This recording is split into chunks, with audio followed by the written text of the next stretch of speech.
Chapter 6. Choosing the Apiary Site. There are some factors you should consider when picking a website to position your hives. One of the most essential elements is, will there be a sufficient food source near the bees? Bees can forage generally 1 to 1.5 miles from the hive fairly quickly, so make certain there are food sources within that radius. Open fields with clover are outstanding sources, as well as near fruit trees and blackberry bushes. Take the time to analyze your area to see what sort of plants are available.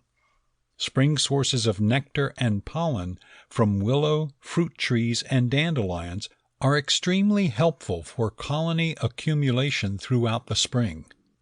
Next, you want to check the actual land where the hives will be put. First of all, ensure there is sufficient wind protection for the hives. Trees or hedges at ground level in the direction of dominating winds are a must. Second, do not choose a part that is in the shade way too much. Long dead grass around the hives can add warmth to a hive and allows for faster colony development. When the weather gets truly hot later in the summer season, it can be necessary to move the hive into a partially shaded area so the bees don't get too hot.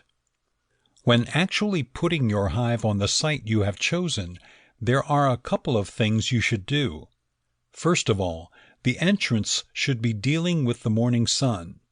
Second, the hive entrance must be leaning forward just a bit, like in the picture. Other aspects to consider when selecting a website are: keep away from flood areas.